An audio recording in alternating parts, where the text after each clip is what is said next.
Over time, some stores changed seating rules, proving that direct economic disruption could break racist business practices. The sit-ins also attracted the interest and support of other minority groups, white allies, Northerners, and clergy who recognized the courage of these students. The sit-ins laid the foundation for major organizational breakthroughs. They led to the creation of the Student Nonviolent Coordinating Committee, SNCC, a group formed in April 1960 in Raleigh, North Carolina. SNCC became one of the most influential organizations in the civil rights movement. Unlike groups controlled by older leaders, SNCC functioned democratically and encouraged collective leadership.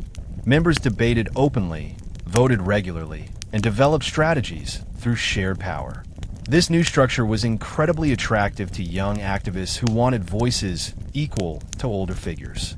Under SNCC's leadership, young people launched voter registration drives, organized freedom rides, and challenged segregated institutions across the South. Their work became an engine of grassroots activism, shaping a new era of civil rights efforts. The sit-in movement signaled a major cultural awakening. It showed African Americans and their allies that a new generation had inherited the dream of equality and was prepared to expand its meaning. The power of student activism reshaped public consciousness, empowered communities, and proved that the civil rights movement was not just about survival. It was about redefining what America could become. The founding of SNCC marked an evolution in civil rights strategy. Unlike groups that focus primarily on legal battles or religious guidance, SNCC emphasized direct community involvement, long-term organizing, and the empowerment of those most affected by racism. Younger activists disagreed, not because they supported the war, but because they believed King's anti-violence message lacked urgency regarding domestic self-defense. Yet many African Americans celebrated King's courage. He had articulated what they felt, but were afraid to speak. That the war was morally indefensible, rooted in racial and class exploitation. King's anti-war stance revealed a broader transformation taking place within the movement. By the late 1960s, many African Americans no longer believed the United States could be reformed through moral persuasion alone. They watched the country destroy Vietnamese villages while claiming to defend democracy. They saw hypocrisy, not heroism. And for many youth, the war symbolized everything wrong with American capitalism and imperialism. This ideological shift drove a wedge through the civil rights movement, but it also broadened its scope. King began forming coalitions with anti-war activists, student organizations, and labor groups. He hoped to create a unified front against militarism and poverty. The old dream of racial integration had expanded into a dream of global justice. But as King pushed harder, enemies, government and non-government alike, prepared to strike back. His public criticism of the war marked him as dangerous, not just troublesome. And the hatred directed at him foreshadowed the violence soon to engulf the movement. The Vietnam War not only strained external alliances, it deepened internal fractures between civil rights organizations.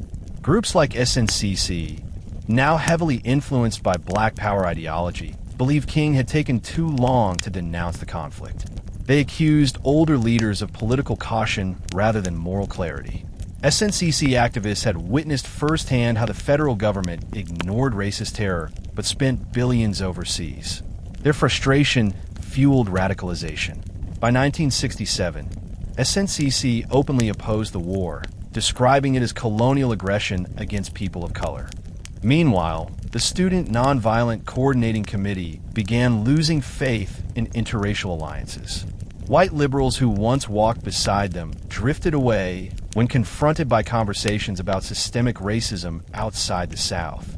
SNCC leaders like Stokely Carmichael argued that white activists should organize in their own communities, challenging racism where they lived instead of entering black spaces as helpers. This stance, though controversial, reflected rising distrust. Many African Americans believed that white allies retained social privilege even when participating in activism. The movement, once unified by a common Southern enemy, now struggled to hold ideological harmony in a nation where racism took many shapes. Economic realities worsened tensions. Black unemployment climbed as industrial jobs relocated overseas. Automation eliminated factory work that had supported thousands of families.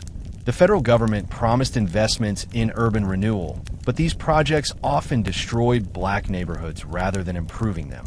Highways carved through thriving communities, displacing families and businesses.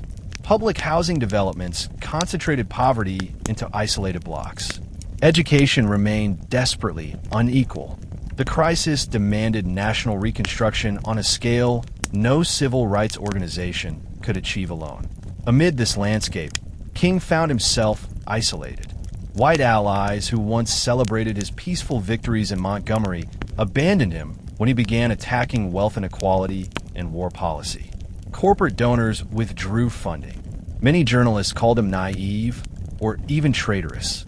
Southern segregationists rejoiced, arguing that King had finally revealed his un-American agenda. Government agencies used the backlash to justify increased surveillance. King, though saddened, refused silence. He believed moral leadership required speaking truth to power, not adjusting beliefs to protect popularity. In sermons, he offered haunting warnings. America is approaching spiritual death. He described capitalism as a system that placed profit above humanity, militarism above compassion, and materialism above reason. These critiques shocked those who had imagined him a moderate reformer. They failed to grasp that King's nonviolence was rooted in a revolutionary moral vision that demanded global transformation. Black power groups, meanwhile, gained support among youth who felt the war proved America could not be trusted to protect black lives. They saw police violence at home as connected to military violence abroad. The war radicalized college campuses. Draft resistance increased. Students burned draft cards, marched at universities, and accused the government of genocide. Many white students joined the anti-war movement, creating new alliances between youth movements and civil rights groups. Yet the intersection of anti-war activism and civil rights also heightened danger. Government officials feared civil unrest spreading nationwide. Some politicians argued that protesters weakened morale and aided America's enemies. The FBI falsely linked civil rights groups to communist organizations, hoping to delegitimize them. Newspapers repeated these accusations, feeding suspicion. In this tense environment, old civil rights tactics seemed inadequate against new political realities. The war also affected the emotional health of the movement. Leaders were exhausted. Years of arrests, death threats, bombings, poverty, and media battles took their toll. Many activists suffered trauma, depression, or burnout. Malcolm X had been assassinated 2 years earlier. Fear lingered. The sense of shared mission that once united activists began to dissolve into ideological differences, mistrust, personality conflict, and fatigue. By 1969, the civil rights movement no longer looked like the unified, church-centered resistance of Montgomery or Birmingham. It had evolved into a network of intersecting movements, some peaceful, some militant, some electoral, some revolutionary. Despite internal conflict, this diversity revealed strength. African Americans were no longer confined to one strategy or identity. The movement had grown too large, too aware, and too determined to fit any single mold. By 1966, Martin Luther King Jr. and the Southern Christian Leadership Conference turned their attention northward. After winning major victories in the South, King increasingly believed that racial oppression could not be defeated without confronting its northern form: economic segregation, housing discrimination, and deep poverty.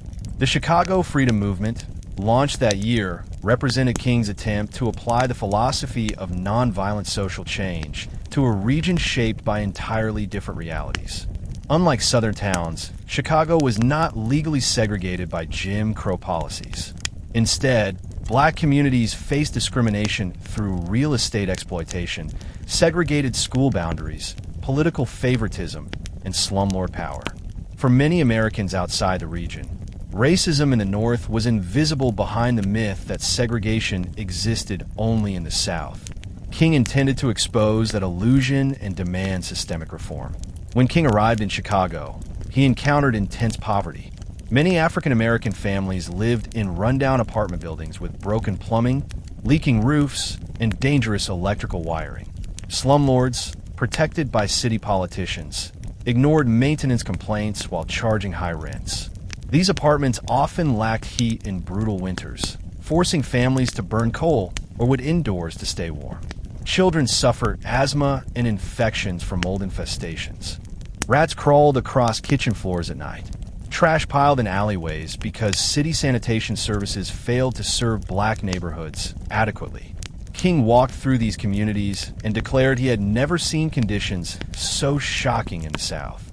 The problem was not only racial hatred, it was political neglect rooted in economic greed and urban decay.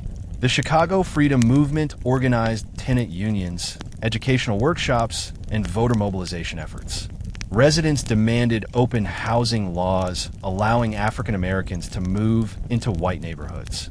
The movement planned marches into segregated districts to demonstrate that racial exclusion was not simply policy. It was enforced through intimidation, financial barriers, and violence. When King and his supporters marched into the white suburb of Marquette Park, they were met with horrifying hatred. Thousands of white residents lined the streets, screaming slurs, waving Nazi symbols, and throwing rocks, bottles, and bricks. King was struck in the head by a stone and later said, "I have never seen, even in Mississippi and Alabama, mobs as hostile and hate-filled as I've seen here in Chicago." This statement shocked the public, revealing that racism was not geographically contained. It was national, systemic, and deeply cultural. Chicago also exposed internal movement struggles. Many African Americans in the city were skeptical of King's nonviolent approach. They argued that protests would not change entrenched political machines that control jobs, schools, and housing. Some residents questioned why a Southern preacher should lead their fight, feeling their local leaders were better equipped to understand Northern struggles. SNCC activists were increasingly frustrated with King's cautious negotiations, believing white moderates remained untrustworthy. Meanwhile, Northern gangs, witnessing their neighborhoods collapse, doubted peaceful demonstrations could produce material change. King hoped that when poor whites and poor blacks marched together, American politics would be forced to evolve. The federal government recognized the danger of such solidarity. Political elites had long maintained power by dividing the working class, using race as a wedge. A multiracial economic movement represented an existential threat. King's assassination, which would occur in 1968, must be understood within this context. He was no longer only fighting racial segregation. He was confronting capitalism, imperialism, and structural injustice. As the civil rights movement approached its most tragic chapter, King remained steadfast. He continued preaching love, unity, and justice, even while surrounded by hatred, betrayal, and violence. His intellectual growth, moral courage, and spiritual conviction had transformed him into a leader far more revolutionary than many Americans realized. He was preparing to challenge the United States, not just to desegregate, but to redefine itself. By 1968, Martin Luther King Jr. was no longer simply a civil rights leader focused on desegregation and legal access to voting. He had evolved into a global moral figure challenging capitalism, militarism, and class inequality. The Poor People's Campaign symbolized this evolution. King envisioned a political movement that gathered the nation's poorest citizens, black, white, Latino, Native American, and Asian American, on the steps of Congress, demanding guaranteed basic income, living wages, affordable housing, and large-scale federal investment in employment programs. The campaign was rooted in the belief that racism and poverty were inseparable forces. Dismantling one without dismantling the other would leave inequality intact. King and the Southern Christian Leadership Conference planned to create Resurrection City, a protest encampment on the National Mall in Washington, D.C. Unlike previous civil rights demonstrations that ended after a single march, Resurrection City would remain for weeks or months, sustained by thousands of residents. King wanted to pressure the government into passing sweeping economic reforms. The idea terrified many politicians. If poor people united across racial lines, long-standing political divisions would collapse.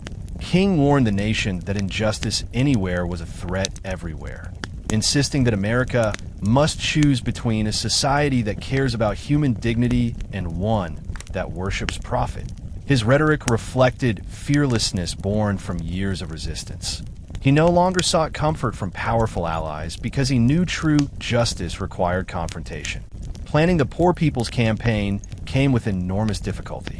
Many white supporters abandoned King. Moderate liberals accused him of radicalizing the movement. Funders withdrew support, arguing that economic revolution was unrealistic. Southern Christian Leadership Conference members disagreed over strategy. Some feared the encampment would attract violence or public backlash. Others believed the nation was not ready to listen. King remained determined. He saw poverty every day in black neighborhoods nationwide. Children sleeping without heat, elderly people choosing between medicine and food, entire families living in rotting buildings. King argued that civil rights victories meant little if people starved within their new freedoms. Meanwhile, his anti-Vietnam War stance lost him government protection and increased hostility. The Johnson administration viewed him as a threat. FBI Director J. Edgar Hoover intensified surveillance, determined to break the Poor People's Campaign by discrediting its leader. Many believed the campaign threatened the government far more than desegregation because it demanded redistribution of wealth. King's thinking had broadened beyond racial justice to global justice. He envisioned a world without war, without hunger, and without exploitation. His activism mirrored Socrates, Gandhi, and Jesus, leaders who challenged power structures and paid enormous prices. But while King engaged intellectual battle at national and international scale, a local crisis called him to Memphis, Tennessee. Black sanitation workers there had gone on strike after the tragic deaths of two employees, Echal Cole and Robert Walker, who had been crushed inside malfunctioning sanitation trucks. Their deaths were not accidental tragedies. They were preventable and illustrated systemic disregard for black laborers. Sanitation workers in Memphis earned wages so low they qualified for welfare despite working full-time. They faced unsafe conditions, lacked protective gear, and were excluded from city benefits. Most importantly, city officials refused to recognize their union. The workers marched through Memphis holding signs reading, "I am a man," affirming their humanity in the face of exploitation. King immediately recognized the strike's connection to his broader mission. Memphis symbolized everything the Poor People's Campaign sought to address: economic injustice, racial discrimination, and the denial of human dignity. King traveled to Memphis despite exhaustion and personal danger because he believed supporting the workers was morally necessary. Their struggle became intertwined with his final chapter, proving that the fight for civil rights had expanded far beyond desegregation. It now targeted the foundational economic systems shaping American life. King's arrival in Memphis gave the sanitation strike national attention. Thousands of workers and supporters filled the streets, calling for fair wages and union recognition. The atmosphere blended celebration and defiance. African-American clergy, students, and residents viewed King as a hero who validated the dignity of working-class people. But city officials, led by Mayor Henry Loeb, refused compromise. Loeb insisted the workers had no right to bargain collectively. He portrayed the strike as unlawful, claiming union recognition would destroy the city budget. Privately, racial prejudice influenced Loeb's decisions. He believed conceding to black workers would weaken white authority. On March 28, 1968, King led a major march through downtown Memphis. He hoped the demonstration would mirror the disciplined nonviolence of Selma and Birmingham. But the city presented a new challenge. Memphis police had infiltrated protests with informants, and agitators from outside organizations joined the march. As tensions rose, Violence erupted when a group of young protesters broke windows and clashed with police. Officers responded with tear gas, clubs, and bullets. Chaos filled the streets. Stores were damaged. Hundreds were arrested. One young man, Larry Payne, was shot and killed by police. The tragedy devastated King. The violence contradicted everything he taught and gave critics ammunition to declare his leadership failing. Newspapers seized on the story, claiming King had lost control of his movement and could no longer lead peaceful demonstrations. Segregationists declared victory, arguing that nonviolence was a myth. Even some of King's allies questioned whether he should return to Memphis, fearing further violence and public humiliation.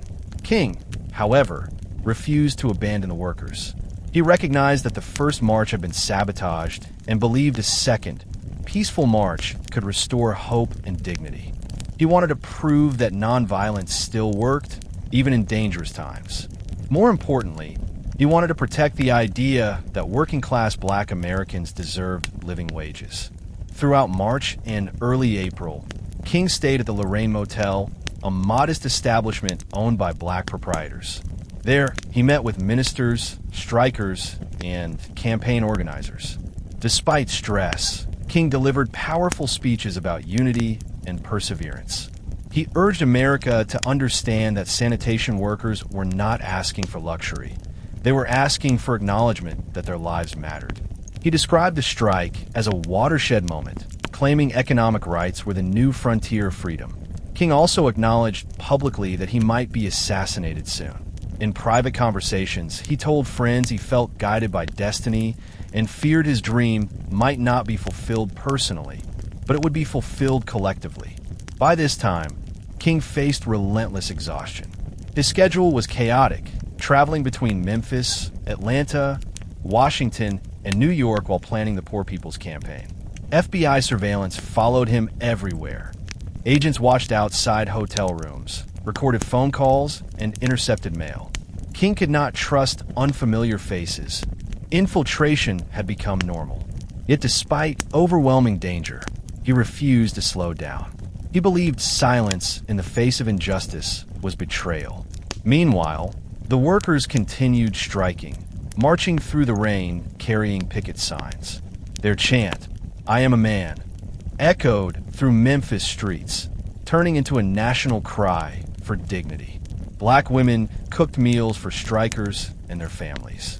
Ministers opened churches for mass meetings, where King's voice boomed from microphones, promising that justice was near. The city, however, intensified repression. Police armed themselves with rifles and gas grenades.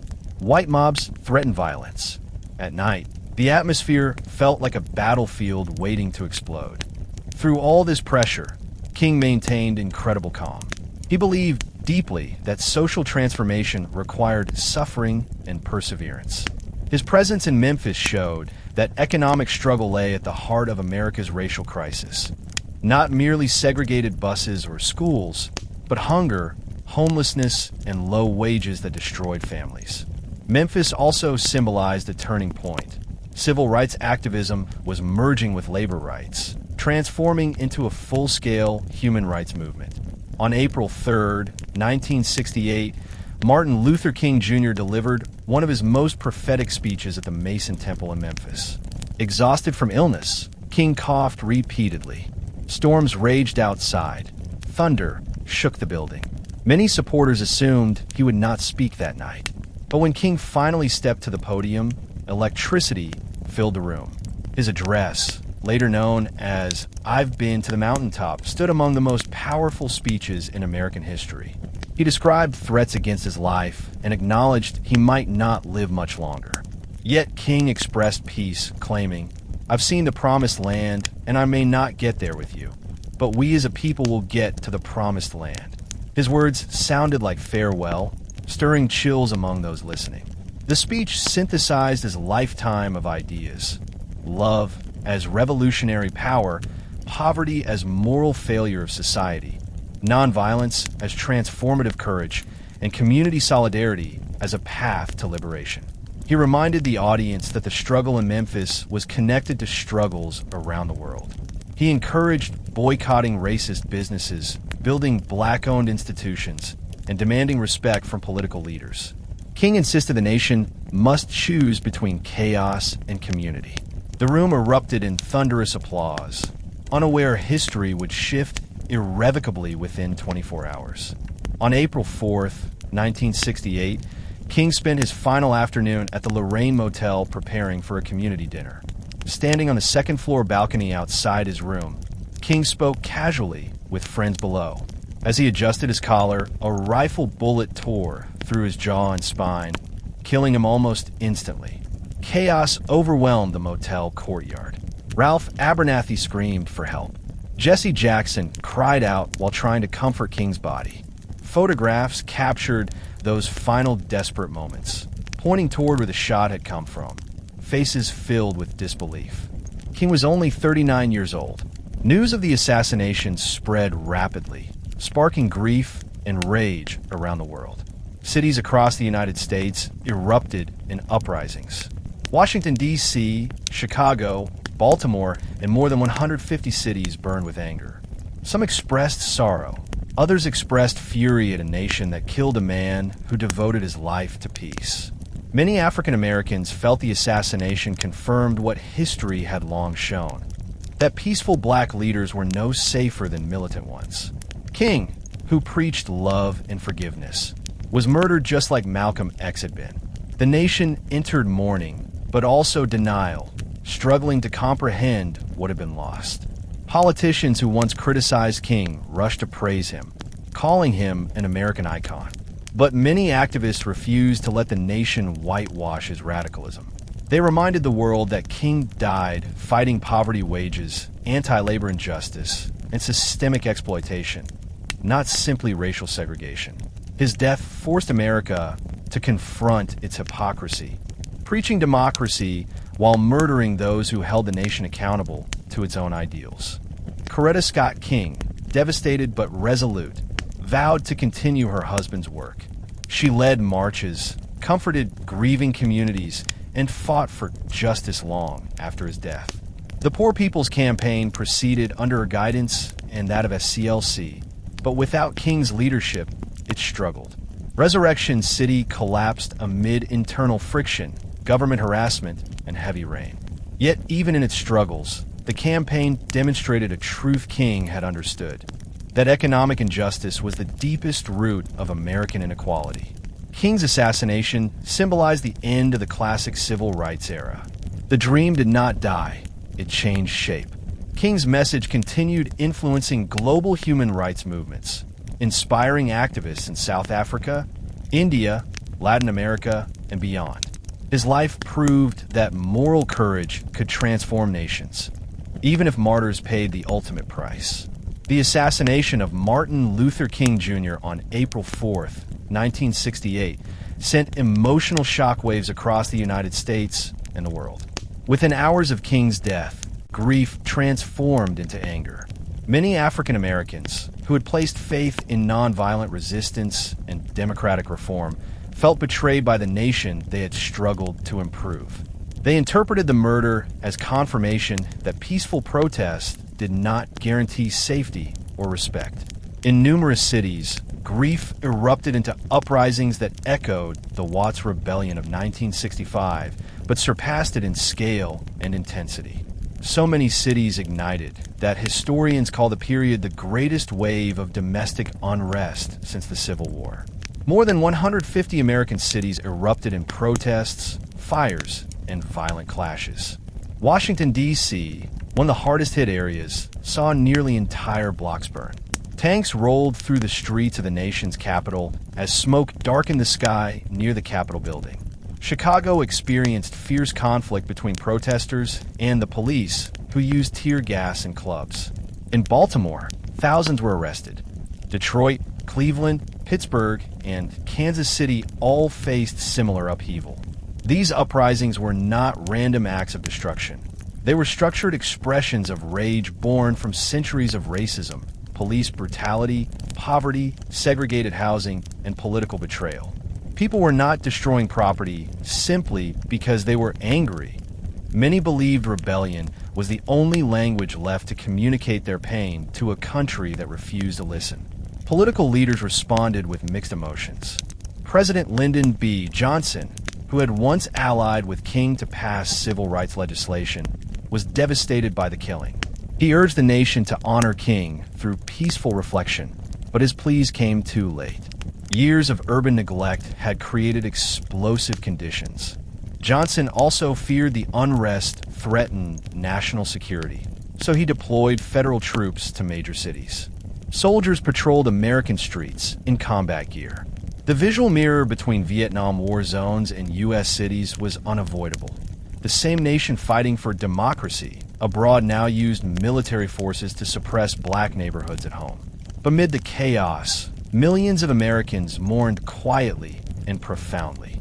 Churches held vigils, schools closed, and families gathered around televisions listening to tributes describing King as a national prophet. Many white Americans, who had once dismissed King, now expressed admiration, an irony not lost on black citizens, who saw in this sudden praise an attempt to soften America's conscience without confronting its sins. Black communities wondered how the same political establishment that harassed King now celebrated him as a hero. The contradiction deepened distrust. King faced an especially heavy psychological burden. He was trapped between worlds, too radical for white moderates, too moderate for the rising black power movement, and too outspoken for political comfort. He persistently asked America to love its enemies, even while watching the war destroy lives. Through all this turmoil, he continued planning his most ambitious effort yet, an interracial army of poor people marching to Washington to demand economic justice. But history had other plans. As the civil rights movement moved deeper into the late 1960s, hostility toward King increased dramatically. Once embraced as a symbol of moral progress, he had become a polarizing figure. White supremacists continued to demonize him, but now government agencies, northern politicians, and even former allies viewed him with suspicion. The political establishment feared his expanding agenda. Anti-war groups relied on him, but could not shield him from backlash. And black power activists respected him personally, but believed nonviolence was no longer effective. King carried the weight of all these expectations, while federal authorities sharpened their campaign to undermine him. The FBI, under J. Edgar Hoover, intensified surveillance with renewed aggression. Agents wiretapped King's home, office, and hotel rooms. They collected personal information, hoping to destroy his reputation.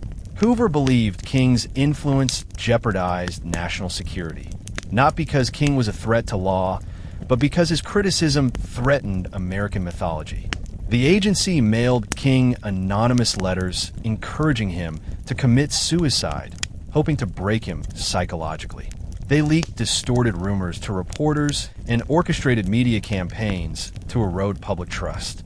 Despite evidence surfacing in later years at the time, the psychological warfare remained hidden, poisoning King's existence silently. King's private life bore heavy anxiety. He confided to close friends that he felt death approaching. He spoke frequently about martyrdom, saying he had accepted that his life might end early. But rather than retreat, he accelerated his activism, determined to complete his mission regardless of personal risk. King rejected Secret Service protection. He traveled constantly, delivering speeches despite exhaustion and illness. His final years were defined by urgency. He sensed that time was running out, not only for himself, but for America to redeem its promise. Meanwhile, the civil rights landscape fractured further. Riots and uprisings broke out in dozens of cities between 1966 and 1968, fueled by police brutality, joblessness, and despair. Critics blamed activists for encouraging unrest, ignoring the root causes: unemployment, slum housing, and generational poverty. King refused to condemn the rioters without condemning the conditions that created the riots. He explained that riots were the voice of people who lacked access to power. Nonetheless, his nuanced explanation was overshadowed by sensational headlines that painted him out of touch with reality. The media, once celebrating King as a heroic reformer, now portrayed him as an agitator out of step with the nation. Journalists criticized his anti-war stance, accused him of dividing the country, and suggested he was losing influence. Polls revealed his approval rating among white Americans had plummeted. Even among African Americans, opinions split.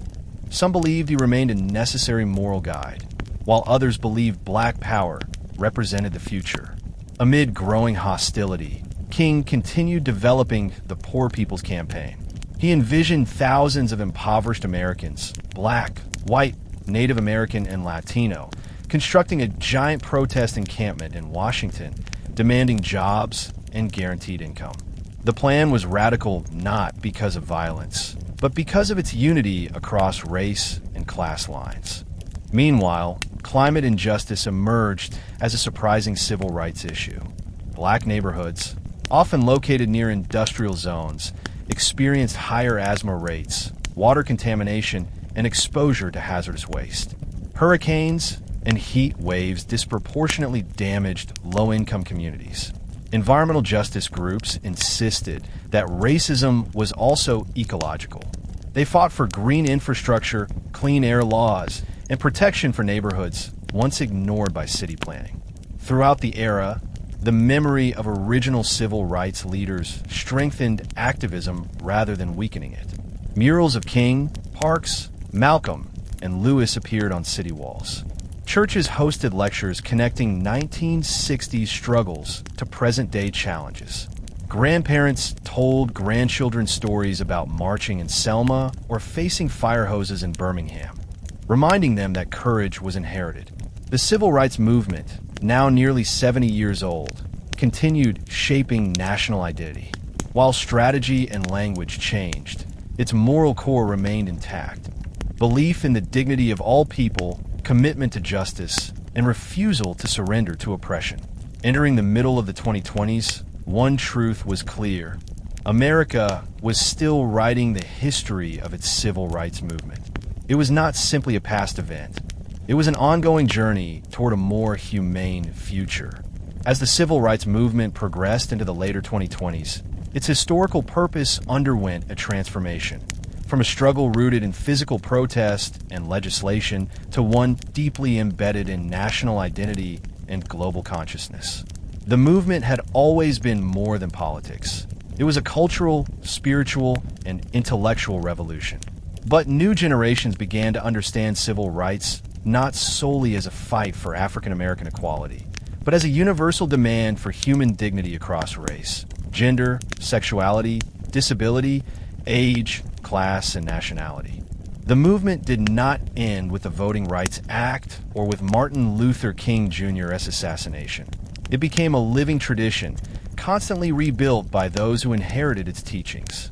One of the most profound changes of this era involved how Americans understood history itself. In the 1950s and 1960s, civil rights activists fought to get the country to admit that segregation existed. In the 21st century, activists fought to ensure that the nation taught, remembered, and honored that struggle truthfully. The civil rights movement became institutionalized in museums, documentaries, university courses, national holidays, and memorials. Places like the National Museum of African American History and Culture in Washington, D.C., transformed into pilgrimage destinations, where families learned stories erased from old textbooks. Online history platforms made information accessible far outside traditional classrooms. Youth used social media to share quotes, speeches, and personal stories, redefining how collective memory functioned. Meanwhile, the movement's heroes achieved near-mythic status. King, MalcolmX, Rosa Parks, Fannie Lou Hamer, Medgar Evers, John Lewis, and Bayard Rustin became symbols of courage and conscience. But modern scholars emphasize that these figures were not superhumans. They were ordinary people who chose extraordinary moral action.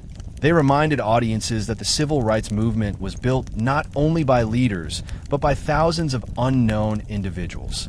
Domestic workers who donated pennies to Montgomery carpools, teenagers who risked beatings during sit-ins, elders who had activists in their homes, and churchwomen who fed protesters after exhausting marches.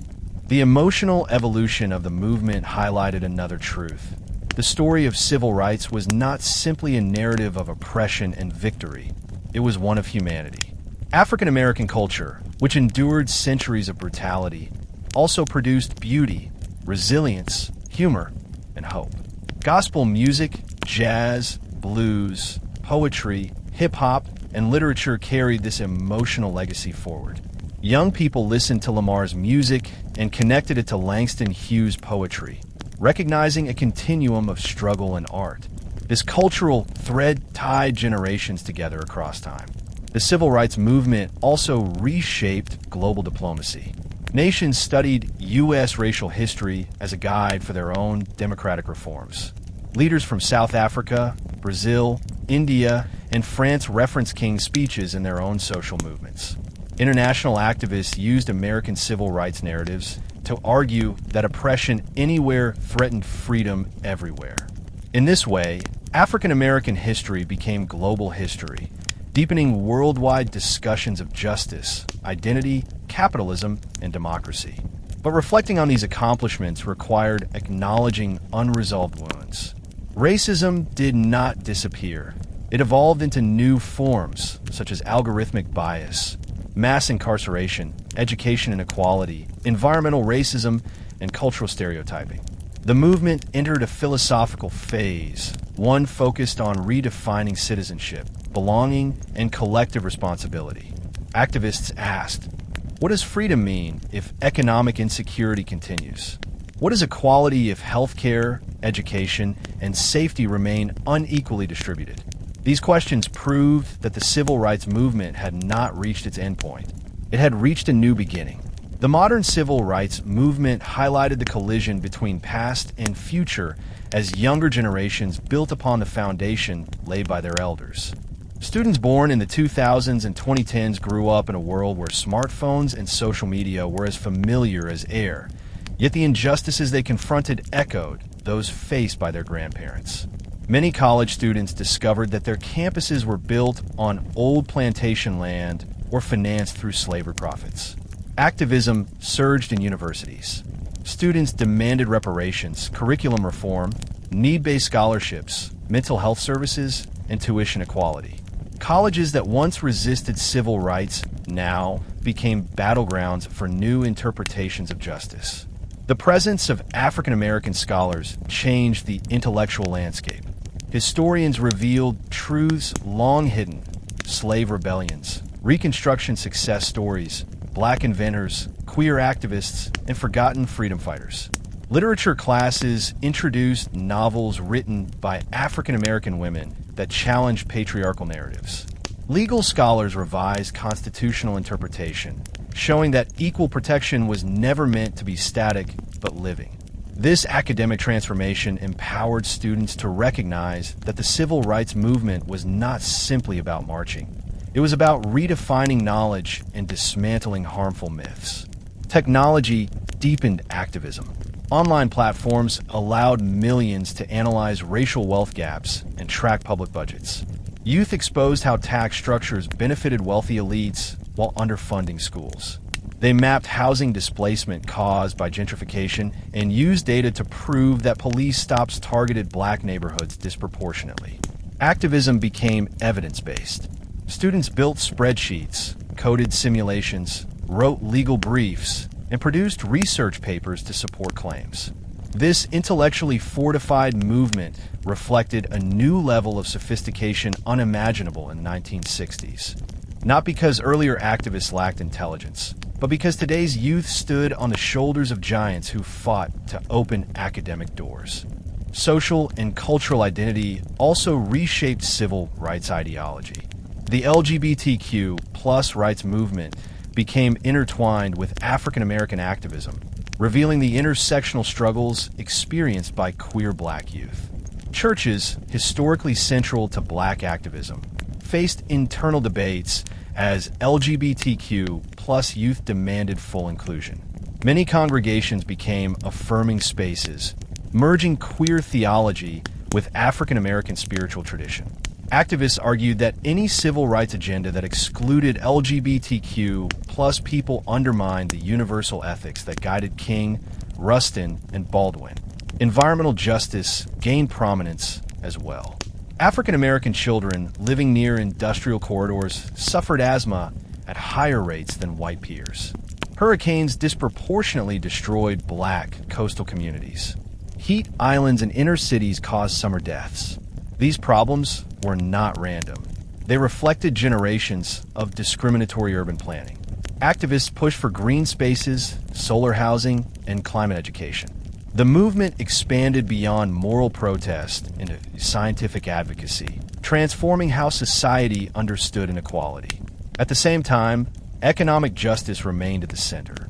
African American workers still faced wage disparities, reduced job access, and hiring bias. The median racial wealth gap persisted, shaped by centuries of exclusion. Activists called for universal child care, expanded worker rights, minimum wage increases, student loan debt cancellation, and reparations. In Congress, debates grew intense.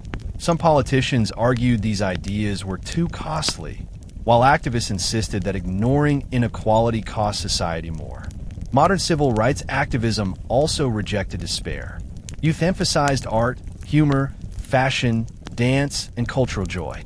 Festivals celebrated Black heritage. Museums showcased African sculpture. Theaters revived plays inspired by Zora Neale Hurston and James Baldwin. Civil rights was no longer framed solely around pain. It was framed around possibility.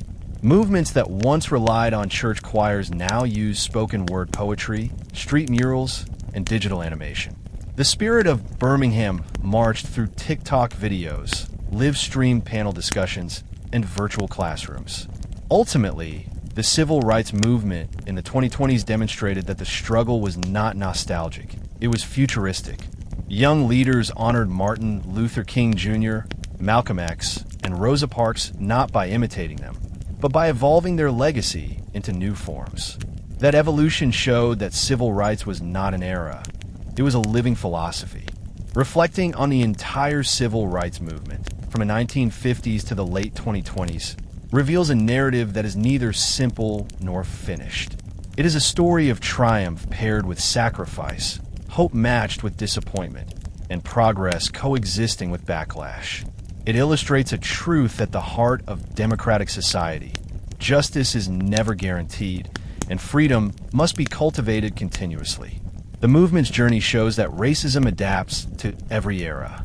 In the 1950s, racism appeared in segregated schools and buses. In the 1960s, in police dogs and literacy tests. In the 1970s and 1980s, in economic collapse and mass incarceration. In the 1990s, in police brutality captured on videotape. In the 2000s, in voter suppression laws and algorithmic bias. In the 2010s and 2020s, in social media misinformation and political polarization. This pattern proves that civil rights resistance is not an act of nostalgia, it is an act of survival. And yet, the story is also one of astonishing success. African Americans, once forbidden to vote, now hold congressional seats, run universities, direct global corporations, and shape national culture. Black representation exists in science, law, medicine, athletics, and diplomacy. At the same time, King's assassination turned into a moment of reflection across the civil rights movement. Older activists like Ralph Abernathy, Andrew Young, and Jesse Jackson felt pressure to preserve King's legacy. Younger activists, influenced by Black Power movements, wondered whether nonviolence could continue without its strongest symbol. Their question was not dismissive. It reflected realistic fear. King's death proved that even the movement's most peaceful leader could be murdered in broad daylight. Across the South, college students led marches demanding new leadership and renewed commitment. Many frightened parents feared violence, but still encouraged their children to continue the fight. Churches organized memorial gatherings that merged prayer with political strategy. Radio stations played King's speeches repeatedly, reminding listeners of his message, that the struggle was not built around one person, but around justice itself. Even as flames rose from burning cities, the movement remembered that King had always warned that violence was a symptom, not the disease. The question now facing America: would it treat the illness or continue ignoring it? James Earl Ray, a white fugitive from Missouri State Penitentiary, was arrested for King's murder 2 months later in London. The official narrative asserted that Ray acted alone, but from the moment authorities named him as the killer, doubts emerged. The assassination appeared too precise, too convenient, and too tied to ongoing government surveillance to satisfy many observers. Ray initially confessed to avoid the death penalty, then recanted, claiming he was a pawn in a larger conspiracy. Members of King's family later expressed belief that elements within the U.S. government were involved. They argued that King had become too dangerous, not because of his civil rights work alone, but because he was building a poor people's movement that threatened economic and political structures. Evidence supporting conspiracy theories grew over time. The FBI's obsession with King detailed COINTELPRO plans aimed at destroying him and suspicious communication gaps on the night of the murder. Though the government denied involvement, public distrust remained strong, especially among African Americans who had experienced decades of federal manipulation, surveillance, and physical harm. The truth may never be entirely uncovered, but conspiracy allegations reinforced a painful reality. Black leaders in America often faced lethal consequences simply for demanding equality. The aftermath also accelerated the transformation of the civil rights movement. Following King's assassination, Congress passed the Fair Housing Act of 1968, outlawing discrimination in property sales and rentals. It was a major legislative milestone King had fought for in Chicago. Many believe the government passed the act partly to calm national tension. King's blood had moved political mountains once more, even after his death. Still, the law could not easily dismantle decades of redlining, predatory loans, and segregated housing patterns. It offered promise, but not immediate relief. Meanwhile, the Poor People's Campaign moved forward under Ralph Abernathy. Thousands of protesters constructed Resurrection City on the National Mall, rows of wooden shelters forming a temporary town. But without King's leadership, the movement struggled to maintain unity and direction. Heavy rain turned the encampment into mud. Internal disagreements weakened morale. Police harassment and government neglect created chaos. After 6 weeks, officials dismantled Resurrection City, marking a somber end to King's final dream. Even so, the Poor People's Campaign had profound meaning. It showed the world that poverty crossed racial lines. White farmers, Appalachian coal miners, Mexican American farm workers, and Native American families joined African Americans on the mall. They shared food, stories, and prayers. Barack Obama's presidency, Kamala Harris's vice presidency, and future leaders to come represent achievements unimaginable to earlier generations. These realities honor every unnamed marcher who faced a police baton in Selma, every student who sat at segregated lunch counters, every child who braved angry mobs outside school doors, and every ancestor who dreamed of a future they would never see. The greatest lesson of the civil rights movement may be this: the struggle for equality has no finish line. Each generation inherits unfinished work and must decide whether to continue it or allow injustice to grow. Modern activists know that progress can regress. They study Reconstruction, when gains collapsed under white supremacist terror. They study the 1960s achievements attacked through new laws. They understand that democracy demands constant defense. Thus, the movement's future requires vigilance. That future also requires unity, not uniformity, but solidarity. The movement succeeded historically because it blended diverse strategies: legal lawsuits, mass protests, electoral politics, economic boycotts, cultural expression, and intellectual debate. Some activists will march, others will code civil rights software, some will write textbooks, others will hold office, still others will counsel traumatized communities. All are necessary. The legacy of the civil rights movement teaches that liberation belongs to collective action, not individual glory. Spiritual resilience remains essential. Earlier generations survived by believing that justice was not only political, but moral. Churches, mosques, synagogues, and humanist communities continue sharing this belief. Art remains powerful because it humanizes statistics. Education matters because ignorance breeds fear. Law matters because injustice hides behind legal language. Ballots matter because representation controls budget and policy. They built political solidarity that challenged the nation's myths about race and class. King might not have lived to see its completion, but the campaign embodied his belief that liberation required shared humanity, not isolated victories. In black communities, the emotional earthquake caused by King's assassination reshaped identity. Many who had rejected black power began re-evaluating their stance. King's death signaled that nonviolence did not guarantee mercy from racial hatred.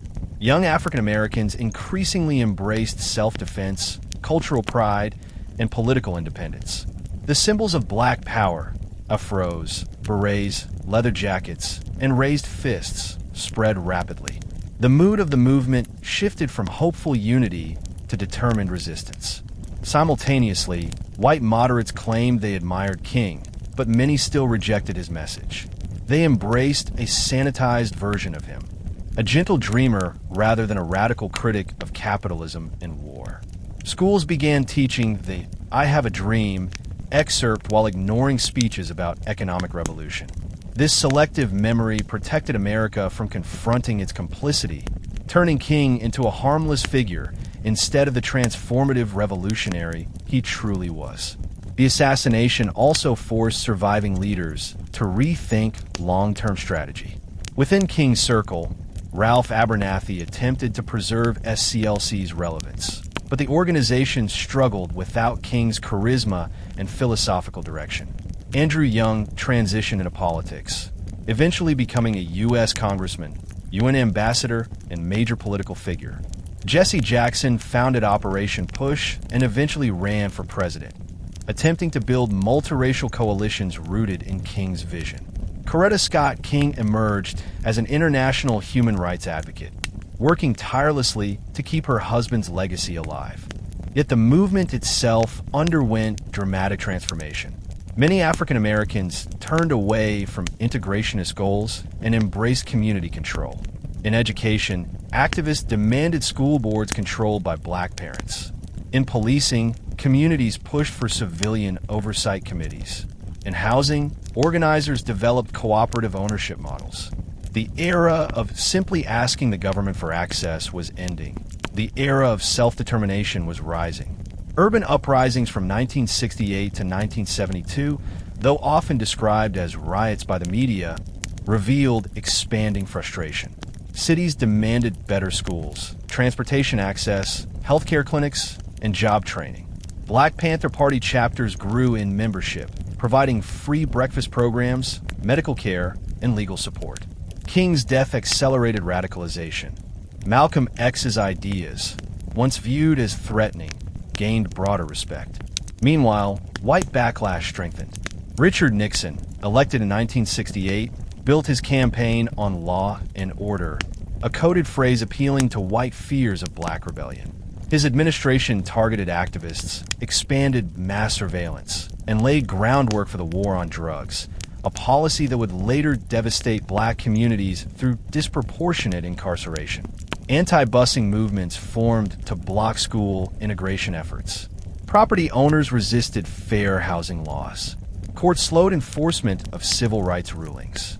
In many ways, the years following King's death represented a retrenching of white political power, even as formal segregation ended. King's assassination also reshaped American memory. His legacy evolved through music, literature, and commemorations. Songs by Nina Simone, James Brown, and Marvin Gaye captured the sorrow of 1968. Simone's haunting "Why?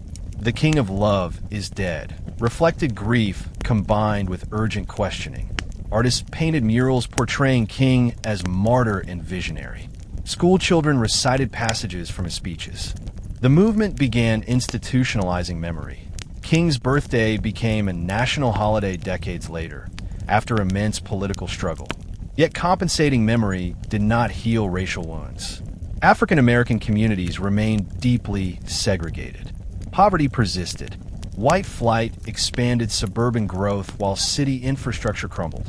Police departments militarized, acquiring equipment once used in Vietnam.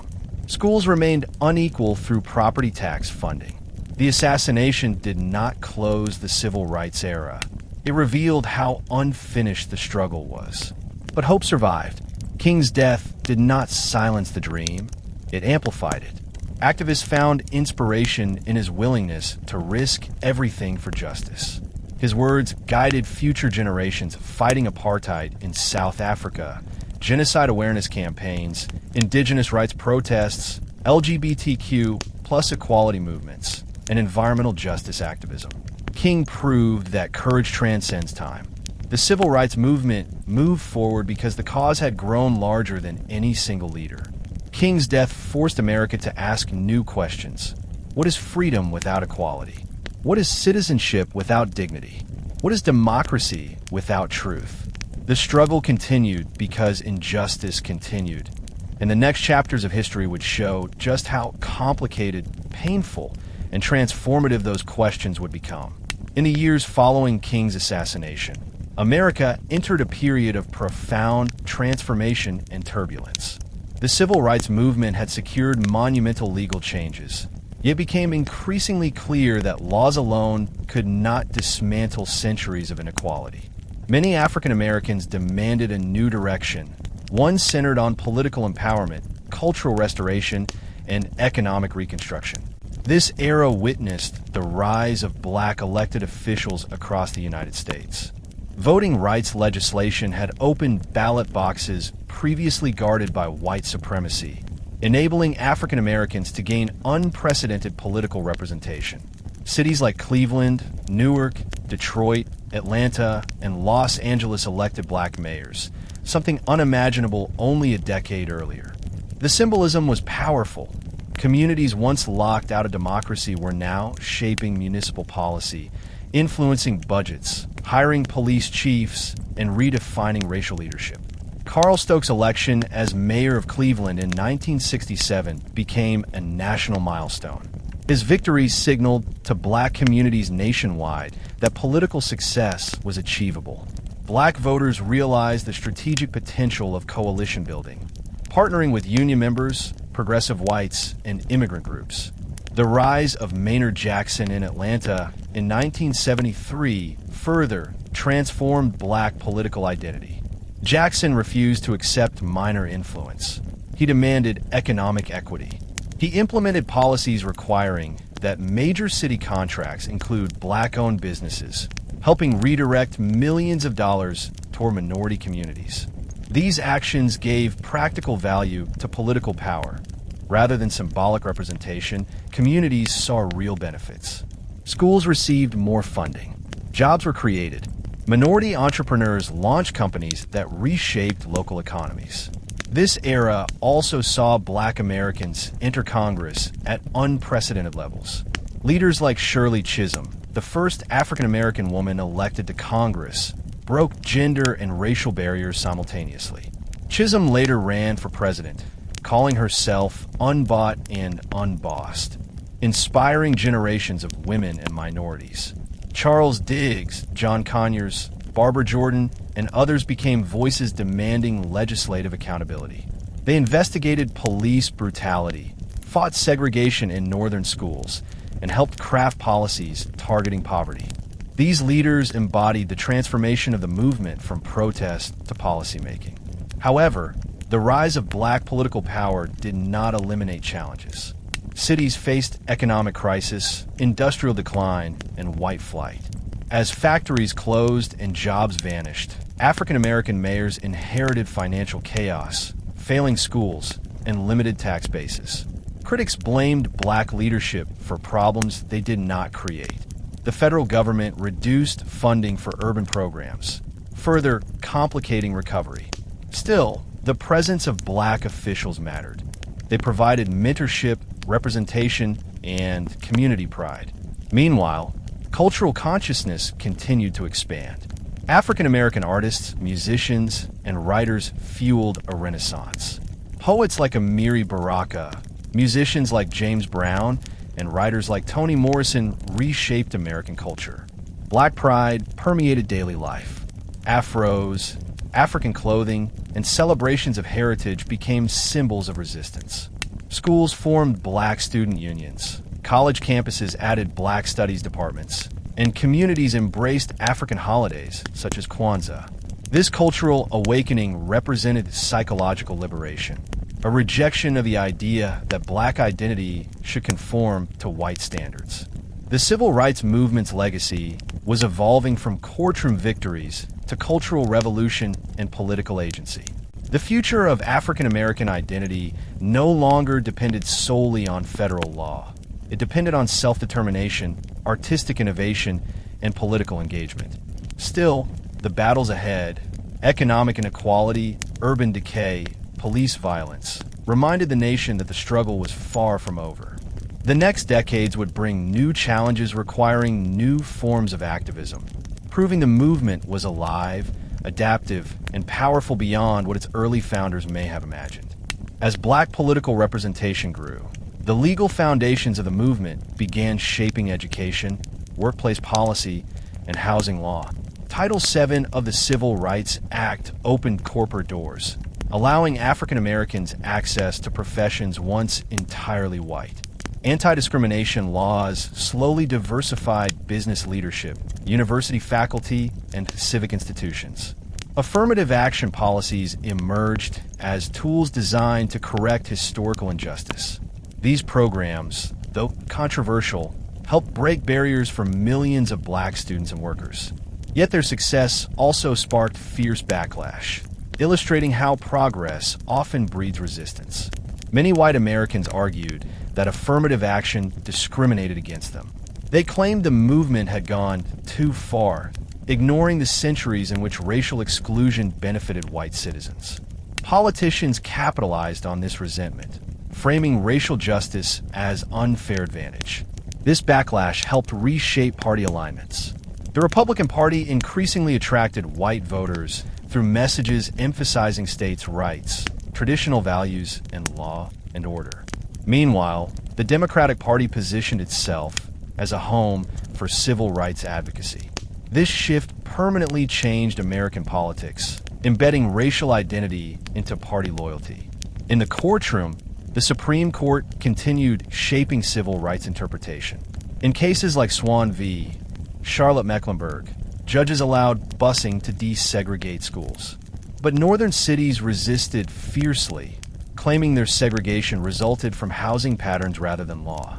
This argument ignored the history of federal redlining and racial exclusion. In Boston, anti-busing protests turned violent, with white parents throwing rocks at black buses. The hostility mirrored Southern segregation decades earlier, proving racism was national, not regional. While political change unfolded, the movement addressed deeper social wounds, mass incarceration and police brutality. Despite legal reforms, African Americans continued facing harsher arrests, longer sentences, and greater police surveillance. In the 1970s and 80s, the war on drugs intensified the crisis. Although sold to the public as crime control, drug policies disproportionately targeted black communities. Neighborhoods already struggling with unemployment and housing instability now watched fathers and sons vanish into prisons.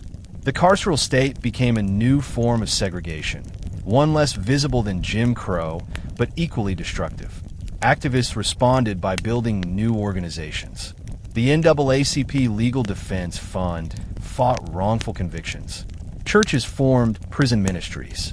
Grassroots coalitions demanded sentencing reform. But the scale of the problem was enormous. Incarceration removed political power through felony disenfranchisement, shrinking the black vote and undermining decades of progress won through Selma and the Voting Rights Act. Meanwhile, the civil rights movement inspired global liberation struggles. Anti-apartheid activists in South Africa used U.S. civil rights language to demand freedom. Nelson Mandela admired King deeply, and American activists later helped pressure the United States to impose sanctions against apartheid. Indigenous rights groups, Chicano activists, and women's movements in the United States emerged under similar ideological umbrellas. The language of equality, once radical, became universal. Still, the 1970s and 1980s brought exhaustion. Many original civil rights leaders aged, died, or withdrew from public life. Media coverage moved towards sensational crime stories, overshadowing community victories. Schools taught stripped-down versions of King's story, presenting sanitized images rather than the radical intellectual he was. Malcolm X remained controversial, his image manipulated between hero and villain depending on political context. But history cannot be controlled forever. Black scholars, writers, and professors challenged false narratives, writing books and teaching courses that restored truth and complexity. The movement's evolution showed a powerful truth. Once awakened, oppressed people do not return to silence.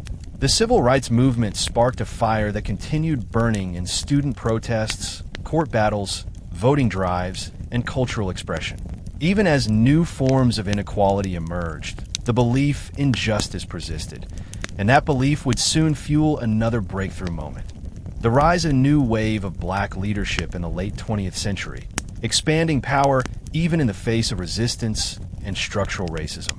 By the late 1980s and early 1990s, the legacy of the civil rights movement appeared in places earlier generations could hardly imagine. African Americans were elected as state governors, senators, and cabinet members. Colin Powell rose to chairman of the Joint Chiefs of Staff, a symbol of transformation within the military once segregated by law. Thurgood Marshall, who argued Brown versus Board of Education, sat on the Supreme Court shaping constitutional law for a generation. Yet even amid these victories, contradictions persisted. American racism had adapted. Instead of refusing equal access to schools, cities simply underfunded schools in black neighborhoods.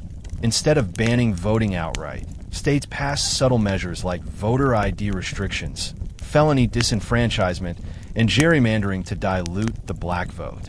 Economic inequality widened as wealth accumulated in suburban regions, while inner cities suffered decline. Class success remained trapped in neighborhoods lacking quality grocery stores, reliable hospitals, or safe playgrounds. Crime increased not because of cultural failure, but because of structural abandonment. As government investment shrank, police budgets expanded, reinforcing adversarial relationships rather than community trust. Yet hope remained, fueled by memory and activism.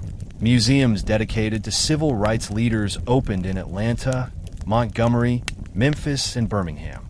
King's childhood home became a national historic site. High schools began teaching civil rights history more seriously.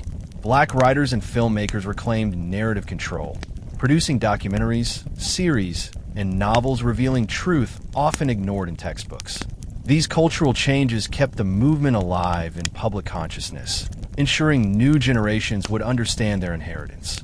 Indeed, younger activists drew inspiration from the past while forging new strategies. Community organizations focused on environmental racism, healthcare disparities, and cultural expression. Hip-hop music became a powerful medium for storytelling. Artists like Public Enemy, KRS-One, and Tupac Shakur invoked civil rights history to describe modern oppression. They criticized police brutality, systemic poverty, and political hypocrisy. Their lyrics reminded listeners that segregation had not vanished. It had changed form. Urban renewal projects continued displacing black residents, echoing the forced removals of earlier decades. The legal victories of the civil rights era had established equal protection on paper, but the struggle for equal experience continued. African Americans demanded not only legal access, but equitable outcomes. Better curriculum in schools, community investment, fair employment, and healthcare access. Despite progress, the challenges of housing segregation remain powerful. Predatory lenders targeted black homeowners, charging high interest rates and manipulating mortgage contracts. Redlining never fully disappeared. It simply shifted into more sophisticated legal frameworks. Many African Americans who achieved Middle King had predicted this future, warning that racism would morph into economic injustice. His predictions proved accurate. Nonetheless, the resilience of black communities endured. Churches, small businesses, family networks, and civic groups continued offering support systems. The legacy of the civil rights movement became a living force rather than a closed chapter. It evolved from marches and sit-ins into lawsuits, journalism, grassroots education, music, literature, and electoral politics. It existed not only in public protests, but in quiet acts of defiance. A mother telling her child that their skin held beauty, a student demanding black history in curriculum, a worker filing discrimination complaints at HR offices. These subtle expressions of resistance demonstrated that the movement's spirit had become woven into the nation's social fabric. The civil rights movement did not end with legislation, elections, or assassinations. It became a cycle of continuous struggle, a reminder that freedom is never permanently won, but constantly renegotiated. As America approached the end of the 20th century, the movement lived on in new leaders, new voices, and new purposes, preparing the country for yet another transformative era ahead. As the United States moved into the late 1970s and 1980s, the civil rights movement entered a new historical landscape shaped by economic recession, shifting political identities, and rising conservatism. The optimism that defined the immediate post-Civil Rights Act era began to fade. Every part of society contributes to civil rights progress or to civil rights regression.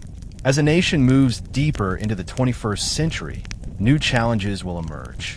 Artificial intelligence may introduce new forms of discrimination. Climate change may intensify inequality. Housing shortages may reshape urban demographics. Immigration battles may parallel earlier civil rights struggles. But the movement's foundation will remain: dignity, fairness, and the belief that humanity deserves compassion. The civil rights movement began with enslaved Africans resisting oppression hundreds of years before Rosa Parks ever sat on a bus. It expanded through abolitionists, Reconstruction radicals, Harlem Renaissance thinkers, and Montgomery boycott organizers.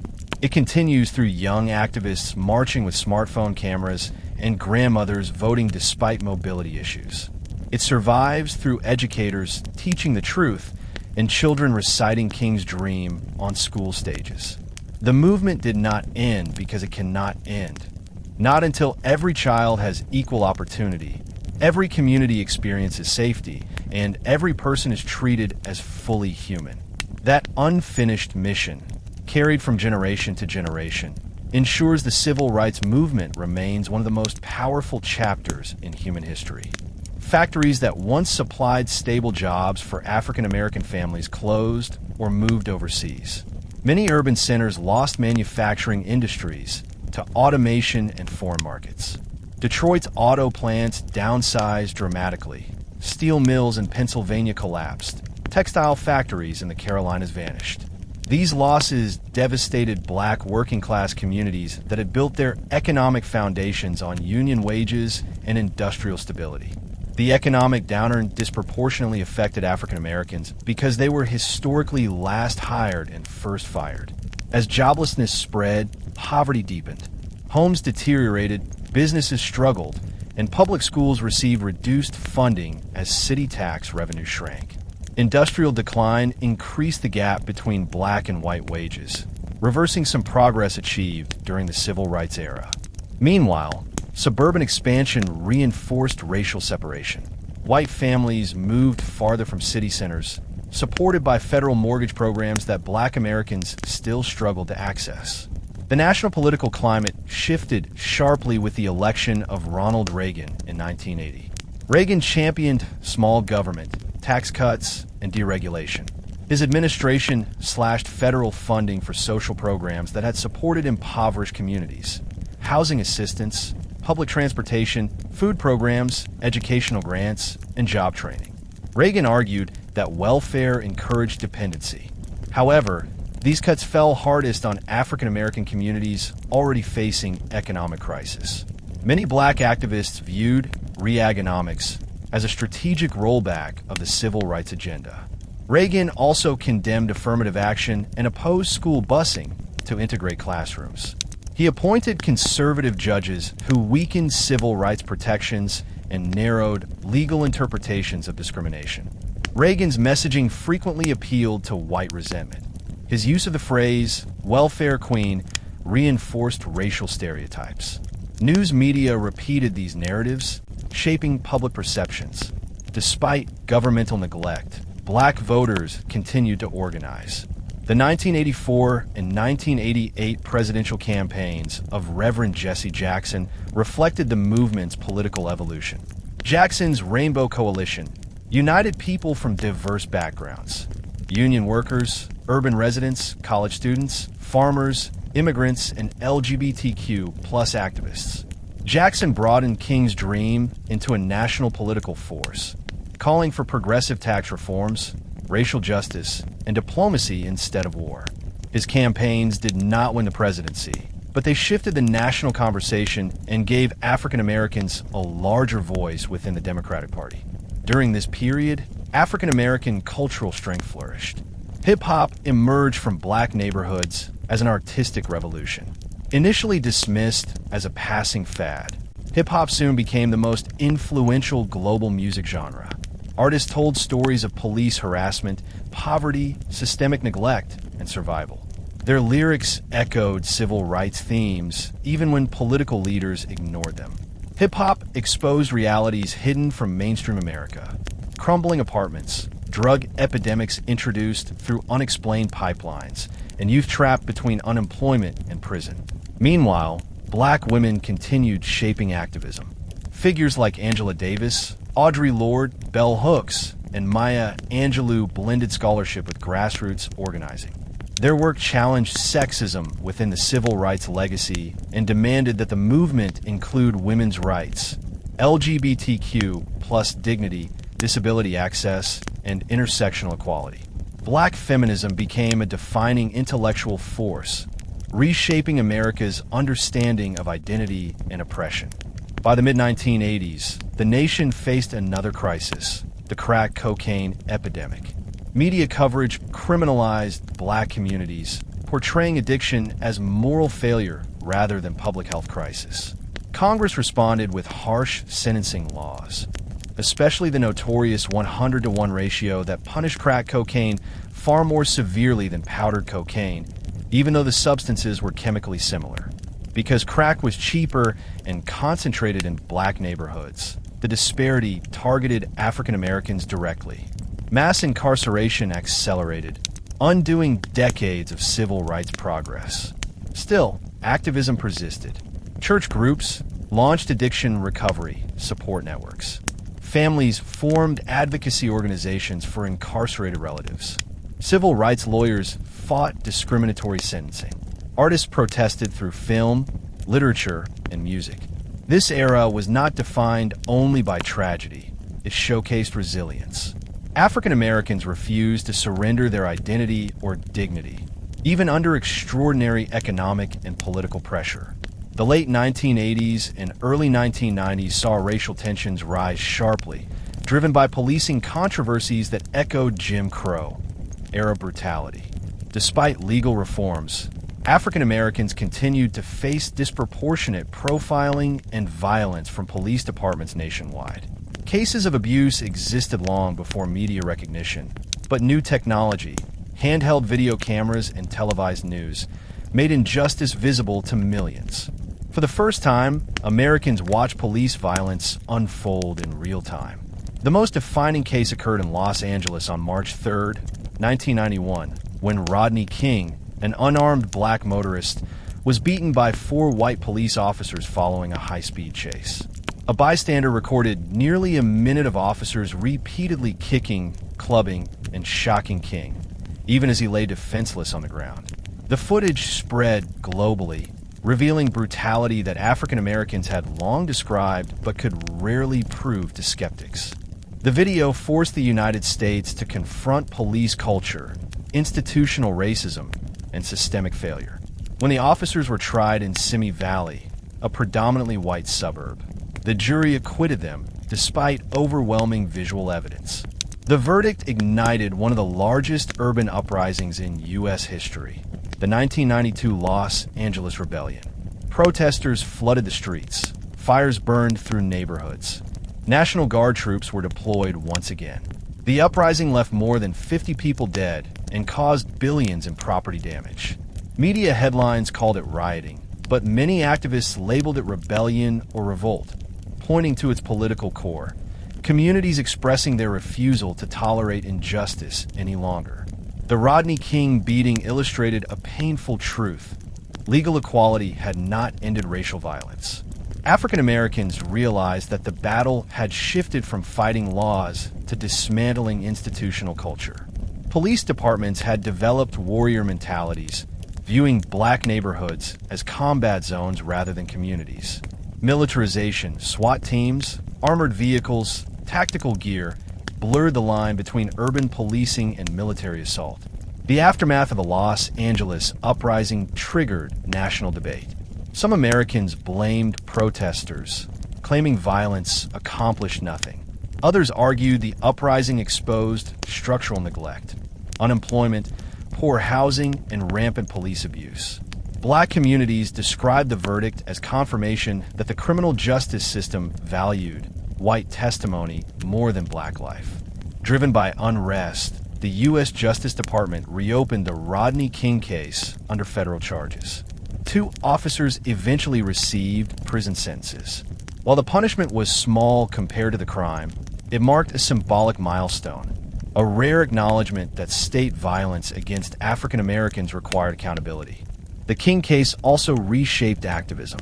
Organizations like the MalcolmX grassroots movement, the National Black Police Association, and the Black Community Crusade for Children expanded their work. Churches, often overlooked during this era, continued central roles in community healing, voter drives, education outreach, and anti-violence campaigns. Meanwhile, hip-hop became even more political. Public Enemy declared, "Most of my heroes don't appear on no stamps," challenging whitewashed history. NWA, through raw storytelling, exposed police corruption and brutality in Compton and South Central Los Angeles.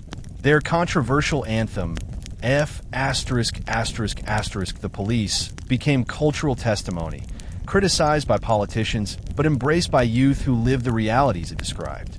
Black literature also flourished. Writers like Alice Walker, Toni Morrison, August Wilson, and Gloria Naylor explored history, grief, trauma, and identity with emotional depth.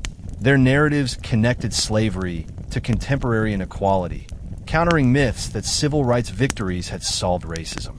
Morrison's Beloved examined generational trauma, demonstrating how the past inhabits the present. African American academic scholarship expanded dramatically. Thinkers like Kimberly Crenshaw introduced intersectionality, explaining how race, gender, and class oppression intersect. This theory helped activists understand why black women faced distinct challenges within both feminist and civil rights frameworks. Intersectionality became a foundational idea for future activism and legal analysis. The struggle for civil rights during this period was not carried by one organization or ideology. Instead, it expanded into multiple fronts: education reform, criminal justice protest, cultural resistance, political representation, and economic justice. The movement was evolving, wider, louder, more diverse, and more intellectually complex. By the mid-1990s, the civil rights legacy entered another turning point. Many Americans incorrectly believed racism had become a relic of the past.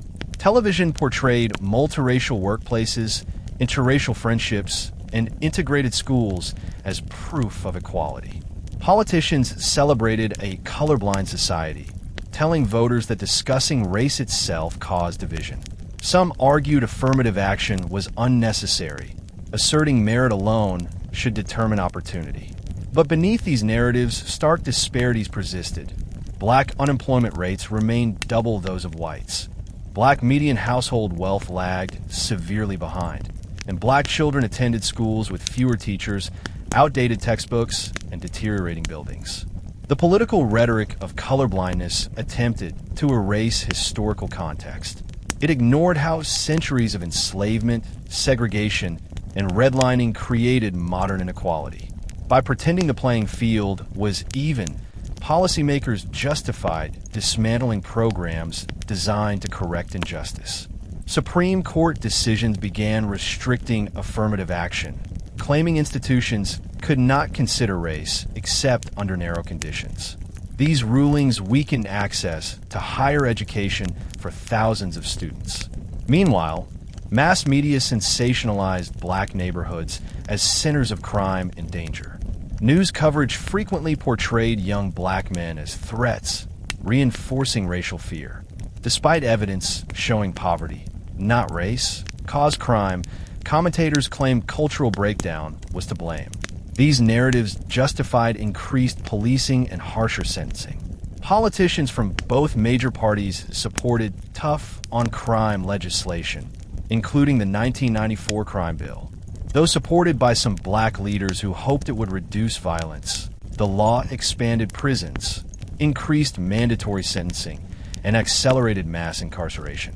Ironically, while legal systems punished millions of African Americans, cultural movements celebrated black excellence.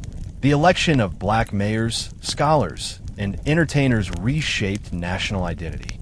Oprah Winfrey became one of the most influential media figures in the world. Michael Jordan dominated global sports. Black actors and directors won Academy Awards and built major film careers.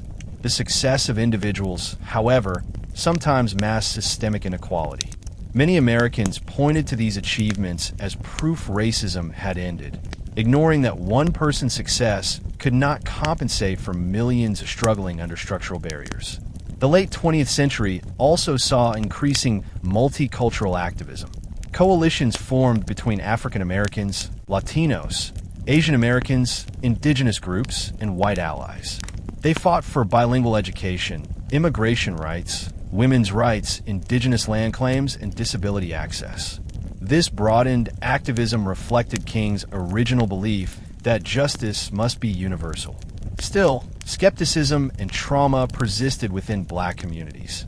Watching leaders assassinated, cities abandoned economically, and families destroyed by prison systems created generational scars. Historians later argued that the civil rights victories of the 1950s and 1960s were partially undermined by neoliberal policies that prioritized markets over human welfare.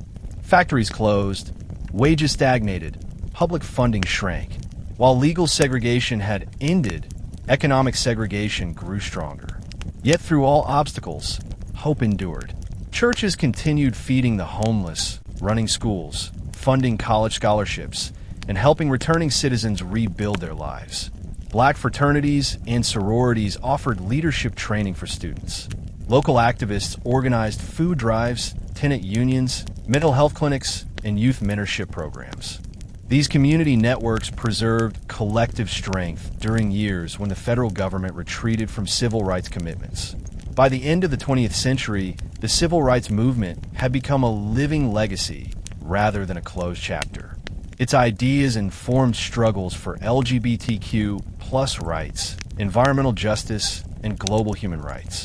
The lessons of Montgomery, Selma, and Memphis shaped conversations about Latin American dictatorships, African independence, and European immigration. In every place where injustice persisted, echoes of the American movement could be heard. The movement was not dying. It was maturing, expanding across new generations and new causes. And soon, at the dawn of a new millennium, America would witness another profound shift. A modern digital age capable of exposing injustice faster than ever, in a wave of new activism shaped by cameras, internet networks, and national protest movements inspired by the memory of those who marched decades before. As the United States entered the 21st century, the legacy of the civil rights movement evolved into a new digital environment shaped by the internet, globalization, and shifting demographics. The old battlefield of segregation had been replaced by modern obstacles: school funding inequality, rising incarceration rates, digital misinformation, and hidden bias embedded within supposedly neutral systems like algorithms and standardized tests. These changes did not replace earlier forms of racism. They layered themselves on top of existing inequality. Cities that once used legal segregation to enforce inequality now used zoning laws and urban development policies that displaced poor communities of color.